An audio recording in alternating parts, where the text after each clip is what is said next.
Шир өзінің келісімшарт бойынша жігіті Му Цзунның үйіне бірінші рет келіп, анасының олар үшін романтикалық жұп бөлмесін дайындап қойғанын біледі. Ұялғаннан кейін ол бірден кетуге бұрылады, бірақ Му Цзун оны тоқтатады. Ол оған олардың көндіргенін еске салады.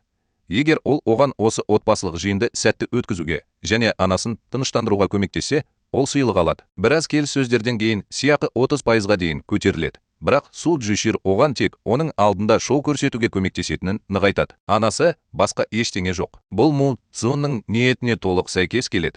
Сондықтан екеуі де жағдай оңай болады деп ойлап, ынтымақтасуға келіседі. Алайда Му Цзунның анасы оларды бірге суретке түсіруді талап еткенде, жағдай тез арада бақылаудан шығып кетеді. Бұл ғана емес, ол әртүрлі интимдік позаларды талап етеді. Тіпті оларды өзі көрсетеді. Му Цзунды физикалық түрде сәйкестендіріп, оларды жақындауға шақырады. Анасы оларды жеке өзі басқаратындықтан, олардың мойынсұнудан басқа амалы жоқ. Олар қарапайым тапсырма деп ойлаған нәрсе шексіз фотосессияға айналады.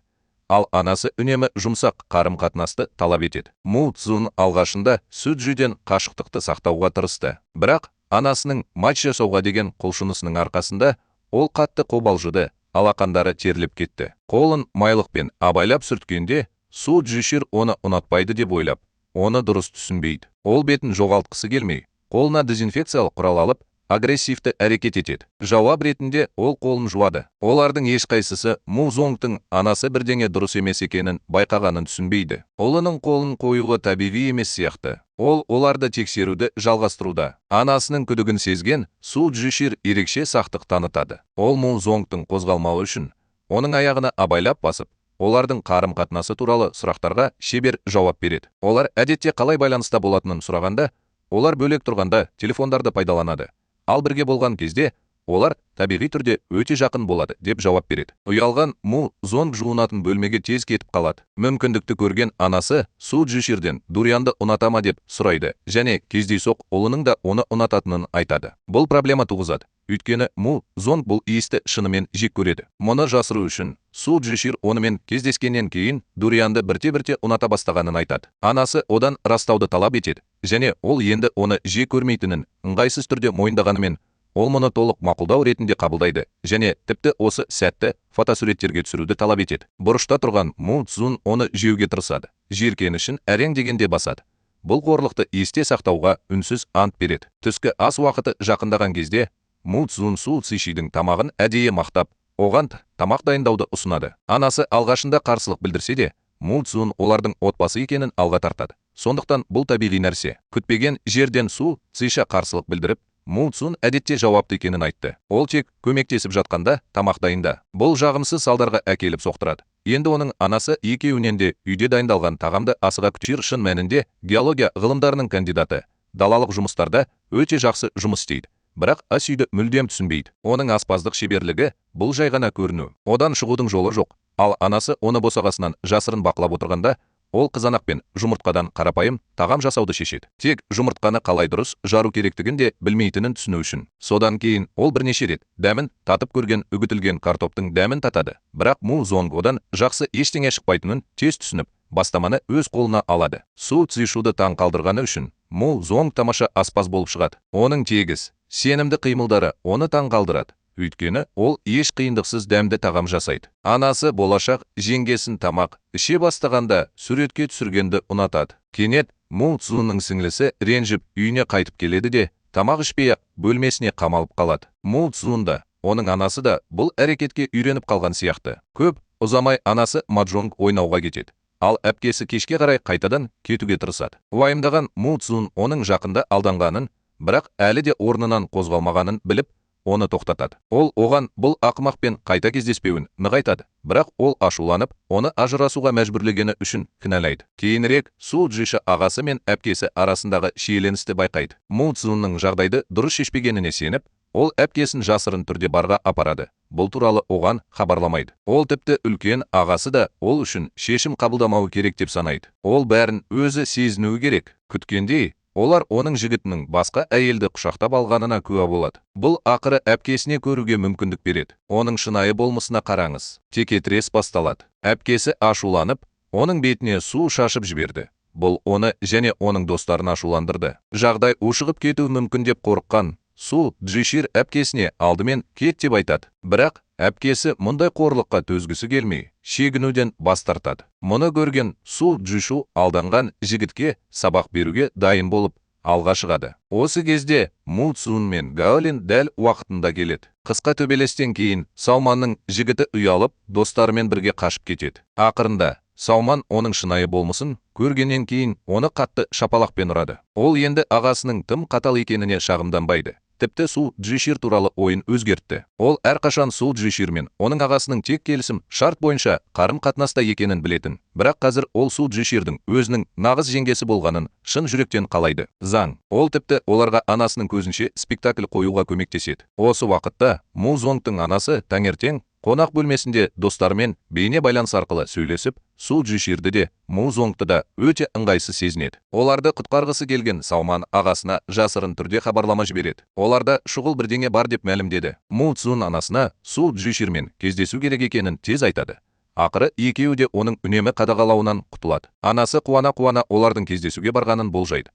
Бірақ олар далаға шыққан сәтте Су Джишир Му Цзунның қолын бірден жіберіп, өзін жайсыз сезініп, жеңілдеп қалады. Көп ұзамай олар Сауманның Му Цзун мен Гаолин арасында садақ ату жарысын ұйымдастырғанын біледі. Егер Гаолин жеңсе, Му Цзун оған 10 күн демалыс беру керек. Му Цзун алғашында бас тартады. Бірақ жеңіліп қалудан қорқатыны үшін мазақ еткенде, әсіресе өзіне ұнайтын адамның алдында ол қиындықты қабылдайды. Оған қарсы тұрыңыз және байыпты дайындалыңыз. Алайда матч кезінде Сауман мен Су Цзишу екеуі де Му Цзунды мүлдем елемей, түрмеге қамалуды жақтайды. Осыған қарамастан, Му Цзун тұрақты түрде өнер көрсетеді. Бірақ түрмеде өзіне деген сенімділік жоғала бастайды. Му Цзун жеңе алатындай көрінген сәтте, ол күтпеген жерден қателесіп, жеңіліп қалады. Сауман және басқалары жеңісті тойлап жатыр. Ал Гаолин 10 күндік демалысын алып, барлығына үлкен түскі ас беруді ұсынады. Жеңілгенін мойындағысы келмеген Му Цзун тағы бір раундты талап етеді. Бұл жолы олар теннисті жұппен ойнап жатыр. Өкінішке орай, Су Джишир қалай ойнау керектігін білмейді,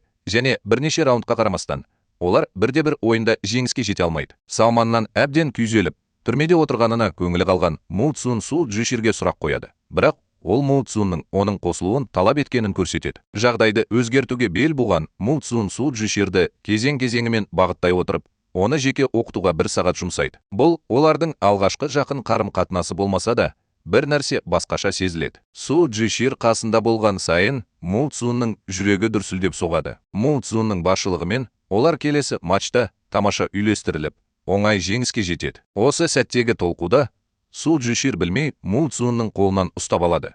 Бұл Му Цзунның сезімін одан сайын айқын етеді. Ол қазірдің өзінде оған ғашық болды. 3-ші раунд кезінде кенеттен кішкентай бала алаңға жүгіріп шығады. Су Джишир мен Му Зонг бір уақытта оған алаңдап, алға ұмтылады. Бірақ Му Зонг жарақат алады. Үйге оралғаннан кейін Су Джишир оның жарасын емдеуді ұсынады. Бірақ Му Зонг ұялып бас тартады. Су Джишир оған 2 нұсқаны ұсынады. Не ол мұны өзі шешеді, не Хуа И жасайды. Му Цзун 2 нұсқадан да аулақ болуға тырысқанда, Су Джишир Хуа Иді қатты шақырып, Му Цзунды қорқытып, анасы кіріп, оны қайтадан түсінбей қалу мүмкін деп қорқып, күртешесін тез шешуге мәжбүр етеді. Сәлден соң бас директор қалыңдығымен таңғы ас ішіп отыр. Оның тартымды келбеті, оның байланыс ақпаратын білу үшін қасына келген әйелдің назарын аударады. Барлығын таң қалдырғаны, Су Джишир онымен ешқандай байланысы жоқ екенін ашық айтады. Бұл Му Цзунды қатты ашуландырады. Өйткені, олар қазірдің өзінде жақын қарым-қатынаста болды, және бұған бастамашы болған Су Джишир болды. Бірақ содан бері Су Джишир оның өмірінен ешбір түсіндірмесіз жоғалып кетті. Му Цзунды күн сайын телефонына қарап күтіп отырды. Бұл керемет анады. Сол сүйістен кейін ол 1 апта бойы жоғалып кетті. Му Зонгтың көмекшісі келіп, оның толқып тұрған түрін көргенде, ол біреудің қоңырауын күтіп тұрғанын бірден түсінеді. Ол оған қарым-қатынас туралы бірнеше кеңестер береді. Кейде сіз белсенді болуыңыз керек. Ол тіпті бір нәрсені қарызға алудың классикалық әдісін ұсынады. Содан кейін оны кейінірек қайтару үшін сылтау ретінде пайдаланады. Бұл жасаудың ескі, бірақ ақымақ тәсілі. Бұл жаңа мүмкіндіктер ашады. Му Цзун Су Джиширден кездесуге барғысы келмейтінін алға тартады. Бірақ соңында ол бәрібір шақыру хатын жібереді. Ол оны сол түні кешкі асқа шақырды, бірақ үзілді-кесілді бас тартты. Су Джишир олардың соңғы жақындығынан бері оның көзіне қалай қарау керектігін білмеді. Му Зонг балғасының суретін жібергенде ғана Су Джишир ақыры кездесуге келісті, бірақ кешкі асқа емес, тек таңғы асқа. Ол да тосын сый жасауға уәде береді. Му Зонг өзінің толқуын жасыра алмайды. Келесі күні таңертең ол киімін қайта-қайта ауыстырып, өзінің ең жақсы келбетін көрсеткісі келетініне ешқашан қанағаттанбайды. Өзіне ұнайтын адамның алдында. Ақырында бұл жолы оны Су Джишур шақырды. Әрине, ол мінсіз көрінгісі келеді. Бірақ ол келгенде, ол жай ғана аң-таң. Су Джишур бетпердесі бар күнделікті киім киген және мүлдем босаңсыған көрінеді. Ал Му Цзун ресми костюм киіп, жалпы фонда ыңғайсыз түрде ерекшеленеді. Бір қызығы, оның киіну әрекеті жақын маңдағы екі қыздың назарын аударады. Олар оның байланыс ақпаратын білу үшін оған жақындайды. Тіпті оны сақтандыру агентіне ұқсайды деп әзілдейді. Олардың күлкісінен бір кесе соя сүті абайсызда аударылып қалады да, ол бүкіл Му Зонгқа төгіліп кетеді. Су Джишир тез кешірім сұрап, Му Цзунға жақын маңдағы үйін тазалауды ұсынады. Му Цзун қуана келіседі. Ол өзінің қалыңдығына қонаққа барғысы келеді. Алайда, ол Су Джиширдің үйінде былықтың болып жатқанына таңғалады. Үстел үстінде ол геология туралы кітапты байқайды. Ол оған тәнті болады. Ол қызығып, жанып кетеді. Бірақ Су Джишир кітапты зерттей алмай тұрып, оны тез тартып алады. Содан кейін Му Цзун олардың бұрынғы түсіріліміндегі фотосуретті байқайды. Ол оны өте жақсы көреді. Бірақ Су Джишир Му Цзунның бетіне стикерді толығымен жапсырды. Му Зонгу Су Джишир онымен кездесуден әдейі аулақ жүрген сияқты. Мысқылмен Му Зонг оған кейіп танытудың немесе бірдеңені жоққа шығарудың қажеті жоқ екенін айтады. Өйткені Су Джиширдің ешбір әрекеті оған ешқандай әсер етпейтін сияқты. Су Джишир бұрын-соңды мұндай суға батқан адамды кездестірмеген. Му Цзунды асығуға, киімін ретке келтіруге және кетуге шақырады. Бірақ Му Зонг киімін ауыстырып, сыртқа шыққанда, диванда ұйықтап жатқан Су Джишурды көреді. Оның бейбіт жүзіне қарап, Му Зонг оның жүрегінің тоқтаусыз соғып тұрғанын сезеді. Ол еңкейіп, оны сүйіп қала жаздады. Бірақ соңғы секундта өз сезіміне бой алдырып тоқтады. Ол өзіне Су Джиширдің қасында болған сайын неге бақылауды жоғалтып алатынын сұрайды және дереу кету керек деп шешеді. Дәл осы сәтте Су Джишир түсінде сөйлей бастайды. Осыны пайдаланып, Му Зонг үнсіз сұрайды. Егер бұл поцелуй оған ұнағандықтан бұрын болған болса, жартылай ұйықтап жатқан Су Джиша бұл олардың келісімшарттық қарым-қатынастарының бір бөлігі ғана деп күңкілдейді. Бұл сөздер Му Цзунның үмітін әп-сәтте үзіп тастайды. Оның ойынша, бұл келісім шартсыз олардың арасында ештеңе болмас еді. Ренжіген ол тіпті балғасын қайтаруды ұмытып, судан қашықтықты сақтауды шешеді. Болашақта Су Джишир онымен тек жұмыс үшін сөйлесетін болады. Бірақ тағдырдың басқа жоспарлары бар. Сол күні кешке Му Цзун көмекшісімен бірге қонақ үйге клиентпен кездесуге барғанда, ол күтпеген жерден Су Джиширге қайта тап болады. Әлі де ренжіген Му Цзун бірден кетуге бұрылады. Сосын кенет есіне менің балғам қайда деп түседі. Осы кезде маңайдағы адамдар суретке түсіп жатыр. Күдіктенбеу үшін Су Джишир бір қадам алға басып, Му Цзунға әдейі интимдік әрекет ету арқылы галстугын реттеуге көмектеседі. Бұл көрініс тартымды көрінеді. Бірақ тереңде Му Зонг өзіне Су Джиширдің бұдан былай оған әсер етпейтінін айтады. Алайда, Му Цзун кездейсоқ Су Цзишидің автокөлік сату туралы келісімді талқылау үшін келгенін естіп, олардың 6 нөмірлі бөлек бөлмеде екенін білгенде, ол бірден брондауын көрші бөлмеге ауыстырды. Ол автокөлік компаниясының президенті Хуанның лайықты адам емес екенін біледі. Әрине, олар үстелге отырғаннан кейін көп ұзамай, тамақ әкелмес бұрында, ол Су Джиширге орынсыз сөздер айта бастады. Оның мінезін ескере отырып, Су Джишир мұндай қорлыққа шыдай алмайды. Ол ойланбастан үстіне бір стақан ішімдікті шашып жібереді. Ол үшін, ол ашулана бастағанда,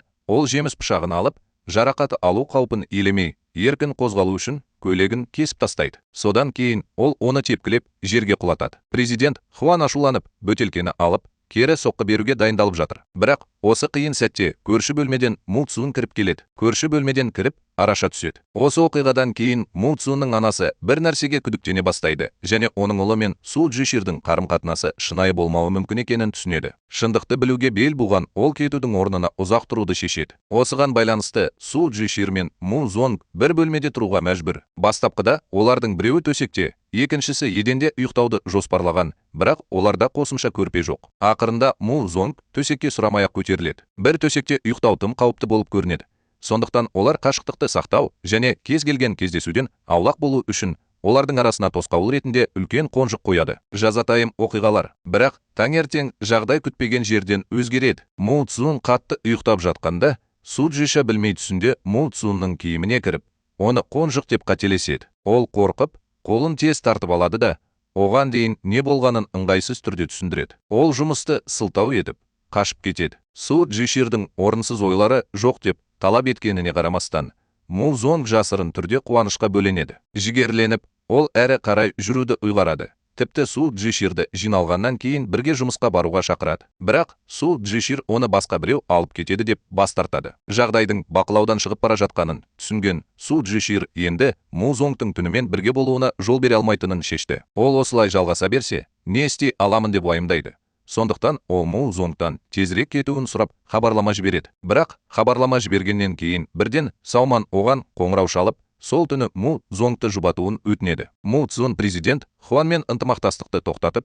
компания ішінде кері реакция тудырғаны белгілі болды. Компанияның кейбір қызметкерлері оны эмоцияларға негізделген қисынсыз әрекет жасады деп айыптайды. Оның ағасы тіпті басқа акционерлермен күш біріктіріп, оны бас директор қызметінен кетіруге тырысты. Му Цзунның ағасымен шиеленіскен қарым-қатынасын білген Су Джишир мазасыздана бастайды. Ол компанияға асығады және Му Цзунның жалғыз тұрғанын және әдеттен тыс жалғыз көрінетінін көреді. Оны осылай көргенде, Су Джишир жанашырлық танытып, оны жұбатады. Егер бәрі қайтадан басталуы мүмкін, ал егер ол шаршаса, оның иығына сүйенуі мүмкін екенін айтты. Оның шынайылығына тәнті болған Му Цзун енді сезімін баса алмайды. Ол кенеттен Су Джиширді сүйіп алады. Сонымен бірге оны сол түні болған оқиғаны еске түсіру үшін пайдаланады. Су Джишир бұл олардың келісім шартын бұзып жатыр ма деп сұрағанда, Му Зонг жайбарақат жауап береді. Ол тек Су Джиширдің оған бір рет жасағанын істеп жатыр. Му Цзунның қаншалықты ренжігенін көрген Су Джишир дауласпауға бел буады. Ол сондай ақ көшу тақырыбын қайта қозғағанда өзін жайсыз сезінеді. Сондықтан ол бұл тақырыпты біраз уақытқа қалдырады. Компанияның басқарма отырысында ағасы жұмыстан босатылатынын жариялағалы жатқанда, Му Цзунның көмекшісі маңызды дәлелдермен сенімді түрде пайда болады. Tianqing Motors жанжалы. Сапаның күрделі мәселелеріне байланысты 20 мыңнан астам көлік кері қайтарылды. Бақытымызға орай, Му Цзун серіктестікті алдын ала тоқтатып, компанияның дағдарысқа ұшырауына жол бермеді. Оның ағасы ынтымақтастықпен айналысқандықтан, оның нәтижесі анық. Му Цзун қайтадан бас директор қызметін атқарады. Жұмыстағы дағдарысты шешкеннен кейін, Му Цзун көмекшісінен мейрамханада кешкі асқа үстелге тапсырыс беруін сұрайды. Ол бұл туралы тікелей айтпаса да, Су Джиширді шақыруды жоспарлап отырғаны анық. Алайда, ол қоңырау шалғанда Су Джишир жауап бермейді. Оның орнына менеджері оның жұмыста бос емес екенін және жұмыс кестесінің тығыздығына байланысты уақыты жоқ екенін айтып жауап береді. Му Цзунның брондаудан бас тартудан басқа амалы жоқ. Бірақ кейінірек Гао Линг Су Джиширдің кестесін тексергенін және ол жерде адамдар көп емес екенін айтты. Ол Му Цзунға қарым-қатынастың іскерлік сияқты екеніне кеңес береді. Тым қатты итермеу керек, әйтпесе басқа адамды қорқытасың. Кейде шығудың ең жақсы жолы бір қадам артқа шегіну. Осы кеңесті ұстанған Му Цзун сол күні кешке Су Джиширмен кездесіп, оның соңғы шақырулары жай ғана қарапайым әлеуметтік қарым-қатынас екенін түсіндіреді. Басқа ештеңе жоқ. Ол Су Джиширдің сүйіскені үшін қысым көргенін қаламайды. Мұны естіген Су Джишир екеуі де ересек адамдар екенін және оны тым байыппен қабылдаудың қажеті жоқ екенін айтып келіседі. Бұл сөздер Му Цзунды есеңгіретіп тастады. Кенет оның бойында жай ғана тілек айтып тұрғандай сезім пайда болды. Му Зонг сол түні жатын бөлмеге оралмады. Оның орнына ол қонақ бөлмесіндегі диванда жалғыз ұйықтайды. Келесі күні таңертең ерте анасын ертіп қоштаспай кетіп қалады. Кеткеннен кейін де ол жұмысқа көңіл бөле алмайды. Жүрегінде ол Су Джиширдің оған деген сезімі бар екеніне сенімді. Әйтпесе, ол ешқашан екеуінің арасындағы осы сәттің бастамашысы болмас еді. Бірақ оның түсіне алмайтыны Су Джиширдің мұны мойындаудан неге бас тартқаны. Оның мазасыз күйін көрген Гао Линг Су Джиширдің шынайы сезімдерін ашамын деп уәде беріп, басқа жоспар ойлап табады. Алдағы банкет кезінде ол Му Цзунның серігімен бірге болуын ұйымдастырады. Күткендей, Му Цзунның басқа әйелмен бірге көпшілік іс шараға келгені туралы хабар фотосуреттермен бірге Су Джиширге тез жетеді. Су Джишир оларды көрген сәтте, ол түсірілімге зейінін мүлде жоғалтады. Ол бірден киімін ауыстырып, сыртқа шығып, өз көзімен көруге бел буады. Банкетте Му Цзун Су Джиширдің таңғажайып қара көйлек киіп, кенеттен пайда болуына таңғалды. Шошып кеткен би қасындағы әйелден тез алыстап, Су Джиширді қарсы алуға барады. Бірақ келесі сәтте серігі Су Джиширдің дәл алдында Му Цзунның қолына әдейі жабысады. Му Зонг инстинктивті түрде Су Джиширді қуып жетіп, бәрін түсіндіргісі келеді. Бірақ оның көмекшісі оны тоқтатып, бұл Су Джиширдің оған шынымен қамқор екенін тексерудің тамаша мүмкіндігі екенін айтты. Өкінішке орай, жоспар орындалмай жатыр. Банкеттен кейін Су Джишир оны мүлде іздеуге келмейді. Оның орнына ол түсірілім кестесіне жайбарақат оралады. Му Зонг өзі күткен реакцияны қабылдап қана қоймайды. Сонымен қатар іс-шараға басқа әйелмен келгені үшін желіде жұртшылықтың реакциясына тап болады. Сынның күшейгені сонша, тіпті анасы да онымен қарым-қатынасын үземін деп қорқытады. Ренжіген Му Зонг көмекшісін кінәлап, шешімін талап етеді. Қазір әйелдің жалғыз жолы бір қадам алға басып, түсінікті болу. Бұл түсініспеушілік, бірақ жағдай қазірдің өзінде қызып кетті. Әпкесі одан Су Джиширге бәрін тезірек түсіндіріп беруін өтінеді. Мұны түсінген Му Цзун оны іздеуге шығады. Бірақ апатқа куә болу үшін түсірілім алаңына дәл уақытында келеді. Серіктес жұлдыз оқиға орнына қасақана диверсия жасайды. Соның салдарынан ауыр реквизиттер салынған жәшік Су Цишуға соғылып, ол баспалдақтан құлап кете жаздады. Бақытымызға орай, Му Цзун бөлмеге баса көктеп кіріп, оны дер кезінде алып, одан да жаман нәрсенің алдын алады. Су Цишаның азап шеккенін көрген Му Цзун ашуланады. Ол актрисаға ескерту жасап, оған салқын түрде қарсы тұрады. Ол кәсібилік болуы керек. Ол қалыңдығы ретінде араласудың қажеті жоқ деп мәлімдегенімен,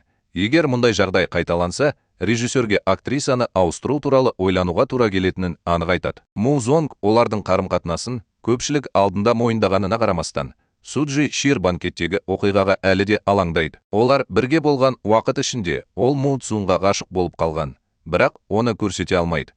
Әсіресе қалыңдықтың қиын жағдайын ескере отырып, Му Цзун тез арада банкеттегі әйелдің Гао Линнің өзі білмей ұйымдастырған аудармашы ғана екенін түсіндіреді. Ол бұл туралы келгеннен кейін ғана білді және мұндай ештеңе енді қайталанбайтынына уәде берді. Шындықты естіген Су Джишир ақыры бұл туралы ұмытады. Му Цзун оны тыныштандыра салысымен Сауман қайта қоңырау шалады. Бірақ Му Цзун бірден телефонды алып, ешкімнің әңгімесін бірге өткізген уақытын үзуіне жол бермеуге бел буады. Осы уақытта менеджер Су Джишир оның жарақатына алаңдап, келіп, дәрі-дәрмекті қолдануды талап етеді. Дүрбелеңге түскен Су Джишир тез арада жараны емдеп қойдым деп өтірік айтады және ешкімнің олардың тыныш кешін бұзғанын қаламай төсекке жатпақшы. Енді олардың сезімдері ақыры қалпына келгендіктен, олар біраз уақытты жалғыз өткізуді жоспарлап отыр. Алайда, көңіл күйі көтеріңкі болған кезде, Су Джиша тағы да кездейсоқ тым көп ішеді. Аздап мас болған соң, Му Цзун бөлмеге қайта кіруге көмектескенде, ол сүрініп кетеді. Оны осы күйде көргенде, Му Цзун қобалжып қалады.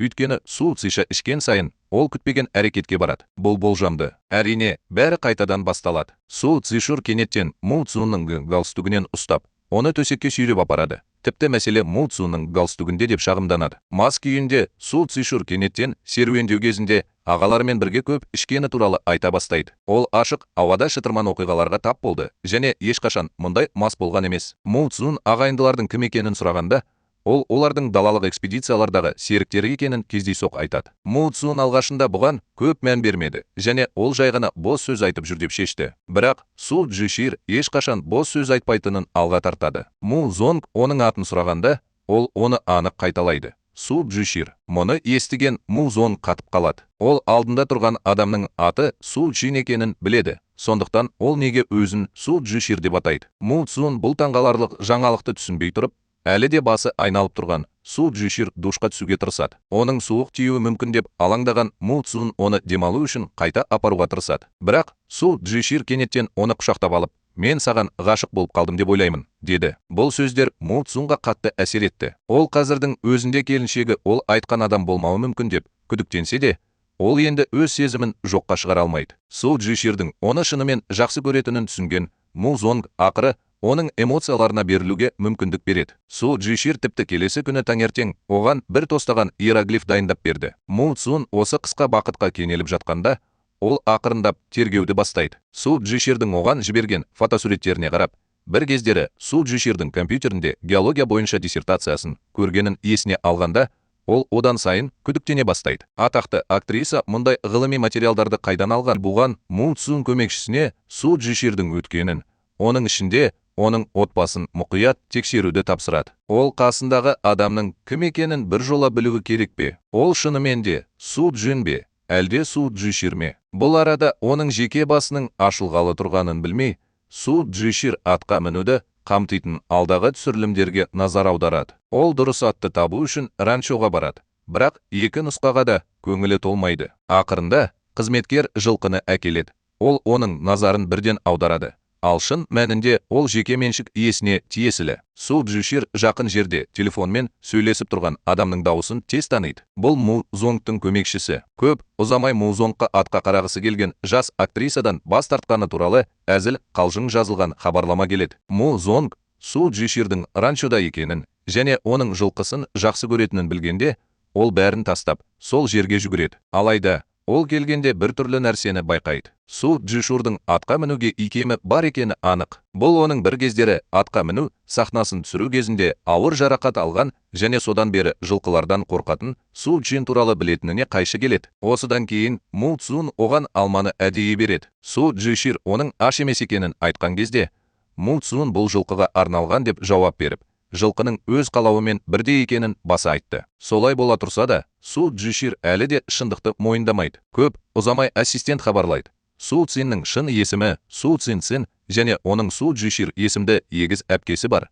Ол Му Цзун бұрыннан таңданған геология ғылымдарының докторы. Му Цзун ғашық болған және оны ұзақ уақыт бойы құрметтеген адам, дәл сол адам, бір адам болып шықты. Бірақ Му Цзун өзін бақытты сезінудің орнына ренжігенін сезеді. Өмірдегі ең үлкен нәрсе ол алдауды жек көреді. Сонымен бірге Су Цзиша Му Цзунның ранчодағы сөздерін ой елегінен өткізеді. Ол қазірдің өзінде Му Цзунның шындықты білгенін сезіп отыр. Ол енді өтірік айтуды жалғастыра алмайтынын шешкеннен кейін, әсіресе Му Цзунның ол үшін жасаған барлық істерінен кейін, ол өзінің шын мәнінде кім екенін мойындауды шешеді. Алайда оның менеджері бұған үзілді-кесілді қарсы. Ол оған Му Цзунның алдауды бәрінен бұрын жек көретінін және бұл шарттың келісім шартта басынан бастап анық жазылғанын еске салады. Шындық ашылғаннан кейін кешірім оңайға соқпауы мүмкін. Бірақ Су Джишир шындықты неғұрлым тез айтса, соғұрлым тезірек кешірілетініне сенеді. Су Джиширдің менеджері оны мұқият ойлануға шақырады. Өйткені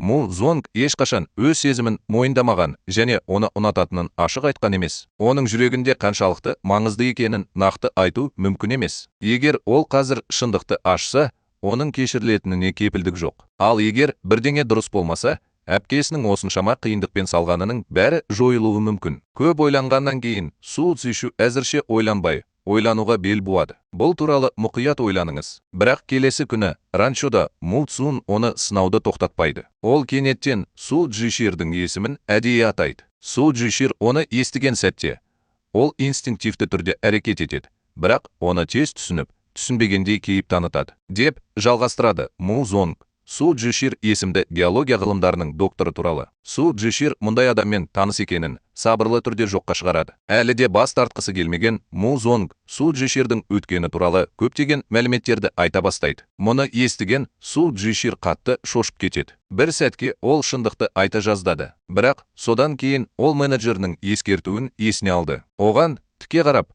Му Цзун соңғы рет, сен маған шынымен ештеңе айтқың келмей ме? Деп сұрады. Су Джишир жайбарақат қарап, жоқ деп жауап береді. Су Джишир әпкесінің күнделігінен кездейсоқ таң қалдыратын нәрсені тауып алады. Екеуі бір адам Му Зонгқа ғашық болып қалады. Ең сорақысы, ол онымен кешкі сағат 9-да кездесуге келісіп, өз сезімін мойындауды жоспарлаған. Дәл қазір оның санасы әбден абдырап қалды. Әпкесінің де Му Зонгты ұнататынын біліп, ол бұл жағдайдан өте алмаймын деп шешіп, кездесуді әдейі тоқтатады. Алайда Му Зонг ненің дұрыс емес екенін түсіне алмайды. Кездесудің бастамашысы ол болды. Бірақ ол оны ешқандай түсіндірмесіз тастап кетті. Жауап алуға бел буған Му Цзун таңертең ерте оны төменгі қабатта күтуге аттанады. Олар ақыры кездескенде Му Цзун түсіндіруді талап етеді. Егер бұл рас болса, ол қаншалықты ақылға қонымсыз болса да, ол оны қабылдайтынын айтады. Бірақ Су Джишир оның шын себебін аша алмайды. Оның орнына ол жолда адасып қалдым деп сылтау айтады. Му Зонг оның бірде-бір сөзіне сенбейді. Өйткені Су Джишир бір кездері егер ол шынымен де бір жерге барғысы келсе, жол болмаса да әрқашан жол табатынын айтқан. Оның үстіне Му Зонг менеджерімен кеңесіп үлгерген. Су Джишир сол түні ешқашан үйден шықпаған. Ол тіпті дайындалды. Бірақ бәрібір өзін көрсетпеуге шешім қабылдады. Му Зонг түсінбейтін нәрсе, Су Джишир одан әдейі алыстап бара жатыр. Ол әпкесімен бір адам үшін бәсекелесуден бас тартады. Фильмге арналған келесі баспасөз маслихатында Су Цзиша Му Цзунмен қарым-қатынасына қатысты кез келген сұрақтан аулақ болады. Фотосессия кезінде ол да әдейі қашықтықты сақтайды. Оның мінез құлқындағы бұл кенеттен өзгеріс Му Цзунды одан сайын шатастырады. Бір түнде жағдай қалай күрт өзгеруі мүмкін. Іс-шарадан кейін Су Цзишир тіпті менеджеріне Му Цзунмен бұдан былай жұмыс істеудің қажеті жоқ кездесулерді жоспарламауды тапсырды. Өкінішке орай, қарсылас актриса бұл әңгімені естіп, оны жазып алып, желіге жариялады. Видео тез арада желіге тарап, олардың қарым-қатынасы жалған және олар жұртшылықты алдап жатыр деген қауесеттерді тудырды. Қарсылық күшейе түсуде. Журналистер оның үйінің сыртына жиналып, жауап сұрап, оны іште қалуға және дауылдың басылуын күтуге мәжбүр етті. Осы кезде оның профессоры телефон соғып, диссертациясын қайта қарауды сұрайды. Басқа амалы қалмай, Су Цзишир киімін ауыстырып, көмекшісін парик киіп, тілшілердің назарын аудару үшін жем ретінде әрекет етуге мәжбүрлейді. Ал өзі тыныштайып кетеді. Му Цзун бұл туралы естігенде, ол тез киініп, кітапханаға асығады. Өйткені Су Цзиша әрқашан қалаған кезде сонда баратынын біледі. Ол жұмысқа көңіл бөлу керек. Әрине, ол оны тауып алады. Ол оған жайбарақат жақындағалы жатқанда, оны танитын және онымен сөйлесуге тырысатын адамдар оның сөзін бөледі. Осы кезде кенеттен Су Цзишир пайда болып, оның қолынан ұстап, оны тартып алып, көпшіліктің арасынан шығуға көмектеседі. Осы мүмкіндікті пайдаланып, Му Цзун оған ертерек қысым көрсеткені үшін шын жүректен кешірім сұрайды. Еңкейіп, кешіріңіз деп сыбырлайды. Дәл оның құлағына. Бірақ тереңде Су Цзишир кешірім сұрау керек деп санайды. Ол шындықты жасырып, өзіне шын көңіл бөлетін адамды алдады. Одан да сорақысы, жанжалдың салдарынан журналистер тіпті Му Цзунның анасының үйіне келіп, оның құлап, жарақат алуына себеп болды. Айналасындағылардың барлығына әсер еткені үшін өзін кінәлі сезінген Су Цзишу журналистермен бетпе-бет кездесіп, олардың сұрақтарына жауап беруді ұйғарады. Алайда, оның Му Цзунмен қарым-қатынасы шынайы ма деп тікелей сұрағанда, ол жауап бере алмайтынын білді. Осы қиын сәтте Му Цзун араласты. Бірде ол Су Цзишуды зияннан және сыртқы қысымнан қорғауға уәде берді.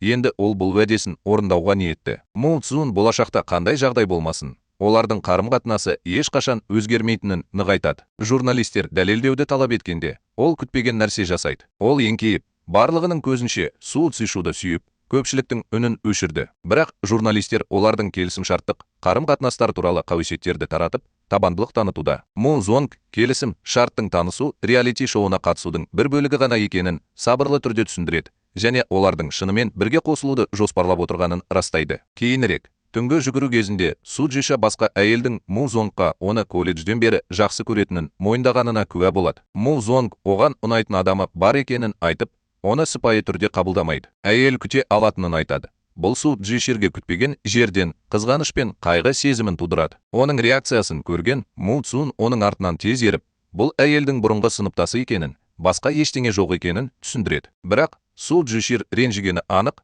оны бұлғап жібереді. Басқа амалы қалмай, Му Цзун ақыры өз сезімдерін шынайы мойындап, олардың қарым-қатынасы келісім шарт ретінде басталғанымен, ол қазірдің өзінде оған ғашық болды және өмірінің соңына дейін онымен бірге болғысы келеді. Осындай шынайылыққа тап болған Су Цзишир өзін бір-бірінен алшақтап бара жатқандай сезінді. Оның оны сүймейтін емес, ол одан қорқады. Өйткені ол әпкесіне ұнайтын адам. Ақырында ол олардың қарым-қатынасы жай ғана келісім, шарт және ақша табу екенін қайталап, оған бәрін тым байыппен қабылдамауды айтады. Мұны естіген Му Цзун қатты ренжіді. Оның көзіндегі шынайылыққа қарамастан, Су Цзиша қашуға бел буады. Ол қашықтықты сақтағанымен, оны ойынан шығара алмайды. Оның назарын аудару үшін, ол менеджермен және көмекшісімен кездесіп, караокеде көп ішеді. Ол ауырсынуды басу арқылы ғана оны ұмыта алатынына сенеді. Бірақ ол түсінбейтін нәрсе, Му Зонгудың одан да ауырғаны. Му Зонг Су Цзишаның да оған деген сезімі бар екенін анық сезеді. Бірақ ол кездесуге бір қадам болса да барудан бас тартады. Басқа амалы жоқ. Му Цзун Су Цзиширдің күнделікті кестесі туралы есеп беру үшін тек көмекшісіне ғана сене алады. Бірақ ассистент махаббаттың бизнеспен бірдей емес екенін айтады. Сіз жай ғана отыра алмайсыз және күте алмайсыз. Егер ол әрекетсіздігін жалғастыра берсе, ол оны бір жола жоғалтуы мүмкін. Му Зонг Су Цзиширді іздеуге баруды шешеді. Алайда, ол келгенде, Би Чин Чионың Су Цзишаға мас күйінде мойындағанын көреді. Оның жағдайын пайдаланып, Чин Чио тіпті оны сүйгісі келеді. Му Цзун дереу араша түсіп, оның жағасынан ұстап, оны шетке лақтырып жіберіп, қалыңдығынан аулақ болуды ескертті. Цзэн Чио оны камералар жоқ деп мазақ етеді. Неге кейіп таныта бересің? Ақырында ол кездейсоқ Му Зонг пен Су Чжиширдің тек келісімшарт бойынша қарым-қатынаста екенін естіді. Содан кейін Му Зонг Су Чжиширді үйіне алып кетеді. Бастапқыда ол онымен дұрыс сөйлесуді жоспарлаған, бірақ Су Чжишир тынбас. Оған су әкелмек болған кезде Му Зонг үстелдегі күнделікті байқайды. Ол бұл оның әпкесіне байланысты болуы мүмкін деп күдіктенеді. Оны ашпай тұрып, Су Чжишир алкогольдің әсерінен кенеттен өзін-өзі басқара алмай қалады. Ол Му Цзунды төсекке итеріп жібереді. Мас күйінде де сезімін баса алмай, Му Цзунды сүйеді. Екеуінің арасында жақын сәт болады. Келесі күні таңертең Су Чжишир қатты ұялып оянады. Му Цзунның ас үйде таңғы ас әзірлеп жатқанын ештеңе болмағандай көріп, жағдай одан сайын ыңғайсыздана бастайды. Оның көзіне қалай қарарын білмей, Су Чжишир кеше түнде ештеңе болмағандай кейіп танытады. Бірақ Му Зонг үшін бұл түн бәрін білдірді. Ол Су Чжиширдің ақыры оны қабылдағанына сенеді. Ол одан да мұқият және қамқор бола бастайды. Мұны көрген Су Чжишир жағдайды одан әрі жалғастырмас бұрын нақтылау керек екенін сезеді. Му Зонг болған оқиғаны айтып бергенде, Су Чжишир оның әрекеті ішімдіктен болғанын және ештеңені білдірмейтінін салқын түрде түсіндіреді. Екеуі де ересек адамдар және бұған мән бермеу керек. Му Цзун жауап бермей тұрып, әңгімені жалғастырмай, асығыс кетіп қалады. Егер олардың бағдарламасының алдағы жазбасы болмаса, Му Цзун бұл мәселенің оңай шешілуіне жол бермес еді. Түсірілім аяқталғаннан кейін Му Цзун оны құшақтап, ештеңе болмағандай әрекет етуінің себебін түсіндіруді талап етеді. Су Чжишир оны оңай алып тастайды. Бұл Му Цзунды қатты жаралайды. Көп ұзамай олар жарнамалық роликтерге түсу үшін қайта кездеседі. Бірақ Цзэн Чио да сонда. Цзэн Чи Су Чжиширмен тығыз қарым-қатынаста болғанын көріп, Му Цзун қызғанышпен қарайды. Түсірілім кезінде ол әдейі сценарийден ауытқып, Цзэн Чионың Су Чжиширге жақындауына жол бермеу үшін қолдан келгеннің бәрін жасайды. Инвестор ретінде оны тоқтатуға ешкімнің батылы бармайды.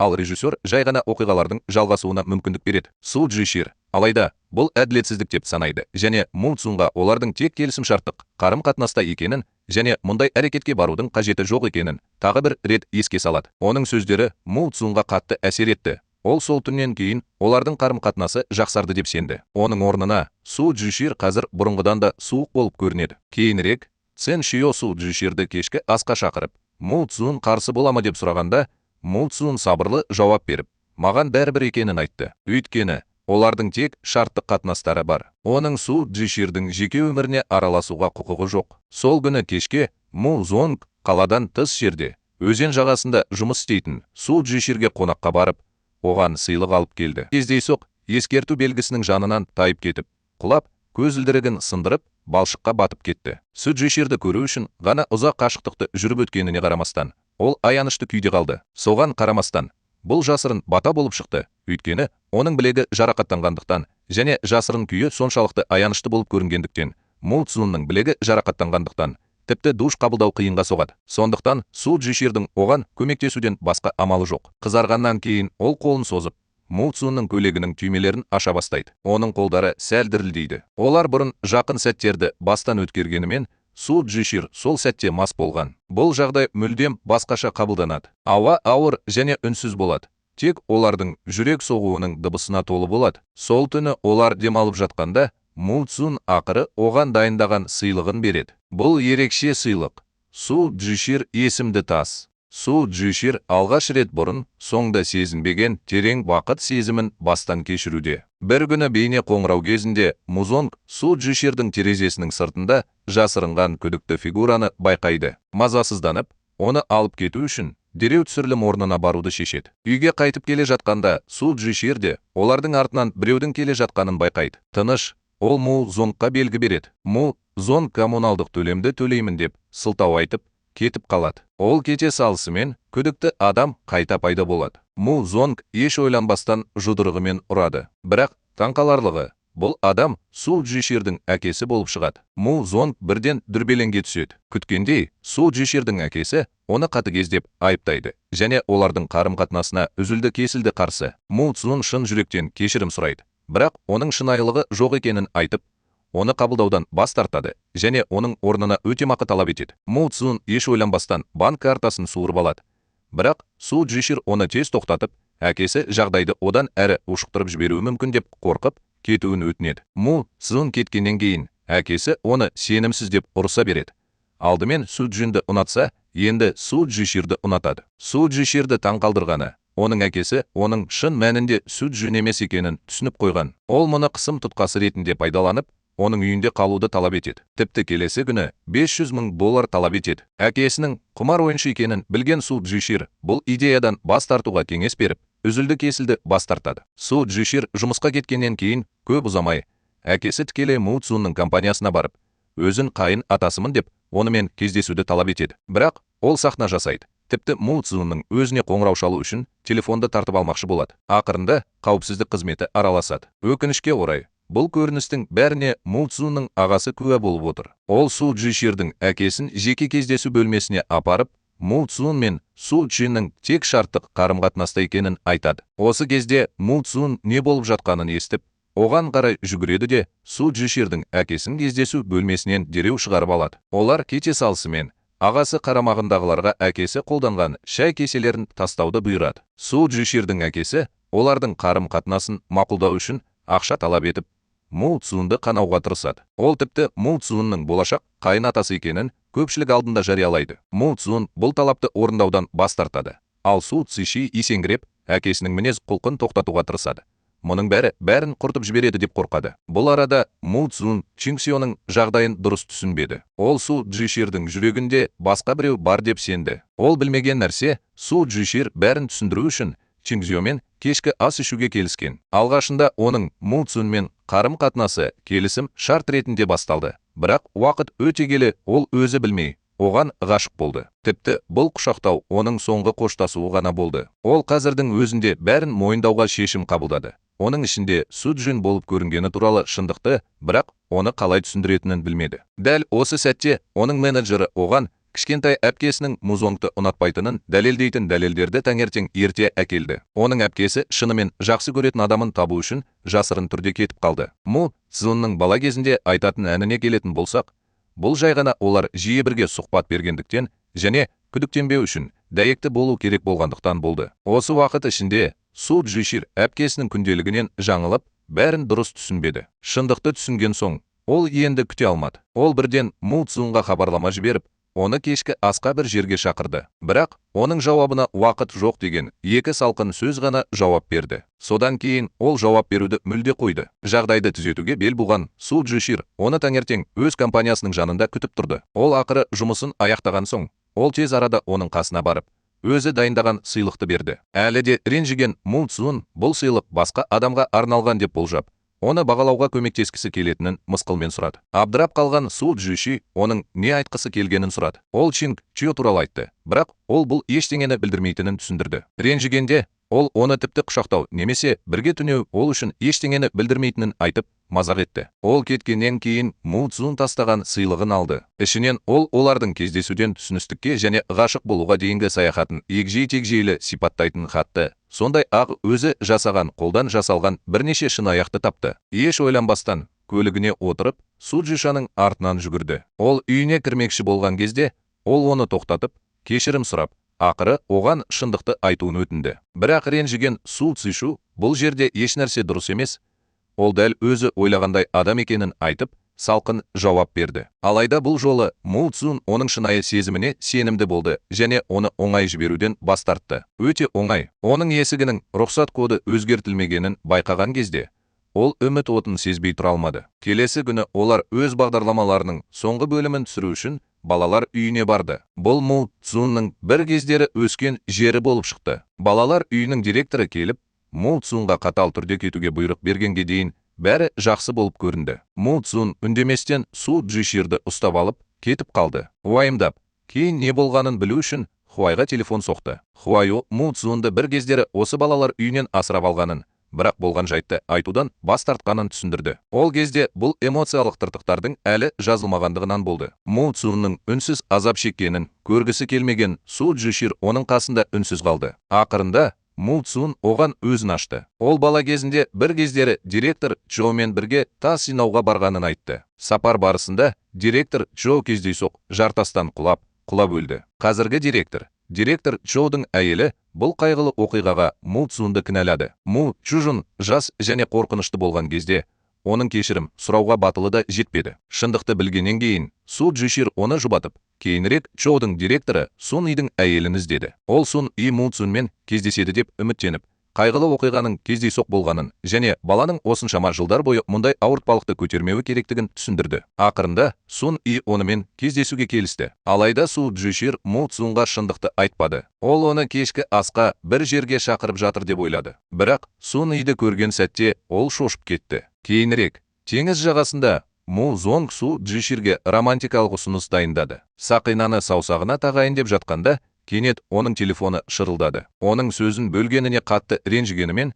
телефонға жауап берді. Бірақ таң қалдыратын хабарды есту үшін ғана шындық ашылды. Су Джиширдің кім екені интернетте белгілі болды. Осы уақытта шетелде демалып жатқан сіңлісі оған дереу телефон соғып, сонша қиындық пен азап шеккені үшін кешірім сұрады. Бірақ Су Джишир апалы сіңлілер арасында кешірім сұраудың қажеті жоқ екенін айтып, оны ақырын тыныштандырды. Енді оның әпкесі қайтып келгеннен кейін бәрі бұрынғы қалпына келуі керек еді. Су Джишир шындықты ашпас бұрын Му Цунмен дұрыс қоштасуға бел буды. Ол оны жағалауға серуендеуге шақырды. Олар ажырасқаннан кейін оны естелік ретінде сақтау үшін телефонына әр сәтті жасырын жазып алды. Мүмкіндікті пайдаланып, ақыры саусағына бұрын оған арналған сақинаны тағып, бұдан былай олар бір отбасы және бірге боламыз. Бәрімен бірге кездесеміз деп айтты. Бірақ келесі күні таңертең оянған кезде Су Джишир кетіп қалды. Көп ұзамай оның көмекшісі қоңырау шалып, тікелей эфирді көруді өтінді. Су Чин ресми мәлімдеме жасамақ болған. Бірдеңе дұрыс емес екенін түсінген Му Цун қандай жағдай болса да, олар оны бірге қарсы аламыз деген уәдесін есіне алып, асығыс оралды. Бірақ ол Су Джиширге хабарласпақ болғанда, ол жауап бермеді. Баспасөз маслихатында екі апалы сіңлілі Су Джиннің ойын-сауық индустриясынан белгісіз мерзімге кететінін ашық айтты. Олар егіз болып көрініп, жұртшылықты алдап жүргендерін мойындады. Су Джиша барлық кінәні өз мойнына алды. Оның күйеу жігіті болғандықтан, ол оны қорғай алмай, бәрін жалғыз көтеруге қалдырды. Ең сорақысы, ол із-түзсіз жоғалып кетті. Ол үйге келгенде, оның бос екенін көрді. Тек хат қалды. Оған сыйға тартқан алқасы мен сақинасы ғана қалды. Ол бәрін түсінген кезде тым кеш болды. Бір жыл өтті. Компания тұрақтанды, ал олардың достары Салман мен Гаолин үйленіп, бірге бақытты өмір сүре бастады. Оларды көрген Му Цун Су Циширді есіне алды. Су Циширге келетін болсақ, ол кетуге мәжбүр болғанымен, оны ешқашан ұмыта алмады. Бір күні ол ақыры бір жыл бойы қолы тимеген телефонын қосты. Му Цуннан оның өмірі туралы жаңалықтар мен оған деген сағынышқа толы сөздер жазылған хабарламадан кейін хабарлама пайда болды. Осы кезде оның профессоры қоңырау шалып, жаңа энергетика саласында жұмыс істейтін жас кәсіпкердің қонақта дәріс оқитынын айтып, оны соған шақырды. Міндетті түрде келіңіз. Ол келгенде есеңгіреп қалды. Баяндамашы Му Зонг болды. Екеуі де осылай қайта кездесеміз деп ойлаған жоқ. Дәріс біткен бойда Су Джишир тез кетуге тырысты. Бірақ Му Зонг оның соңынан ерді. Ол қуанып, телефонды айна ретінде пайдаланып, өзін тез ретке келтірді. Оған бетін бұрмас бұрын, ол тез арада өзін ретке келтірді. Олардың кездесуі ыңғайсыз және айтылмаған эмоцияларға толы болды. Дәл осы сәтте оған профессоры қайта қоңырау шалып, асығыс кетуге мәжбүр болды. Ал Му Зонг әлі де көп айтылмай қалды. Оны қайтадан жоғалтпауға бел буған ол кейінірек оған кездесуді сұрап хабарлама жазды. Мадави геологиялық мұражайында ол оған тағы бір мүмкіндік береді деп үміттенеді. Алғашында Су Джиширдің ол жаққа барғысы келмеді. Бірақ профессормен әңгімелесу кезінде шағын жер сілкінісі болды. Му Зонгтың оны жаңадан жөнделген мұражайда күтіп тұрғанын есіне алып, ол бірден сол жерге жүгірді. Оның бүтін және жарақатсыз екенін көріп, ол бірден жеңілдеп қалды. Бірақ ол кетер алдында Му Цун оны өзіне тартып, өткен жылы оны қаншалықты сағынғанын мойындап, қатты құшақтады. Му Цун сақинаны суырып алып, қайтадан ұсыныс жасауға дайындалып жатқанда, ол оның галстугінен ұстаудан тартынбады. Ол оны бірінші болып сүйді. 6 айдан кейін Му тобы үлкен той жасады. Іс-шара барысында олар Му Зонг пен Су Джиширді ерлі зайыптылар ретінде ресми түрде таныстырып, олардың қарым-қатынасы мен болашағын бірге жариялады. Өйткені бүгін Му тобына арналған банкет қана емес, сонымен қатар үйлену тойы. Му Зонг пен Су Джишир. Олар үшін мұндай ұзақ жолды жүріп өту оңай болған жоқ, және олардың бірге саяхаты түсініспеушілікке, құрбандыққа және шынайы махаббатқа толы болды. Енді олар ақыры бір-біріне қайта оралды. Аяқ дыбыстары басылып, жаңғырық шырылдап, мың арман басталады. Құлаған жөн. Бітті, бітті. Бақылау жоқ. Оқиға өшеді. Бірақ сезім әлі де күшті. Көрелік Netflix. Лайк басып, пікір қалдырыңыз және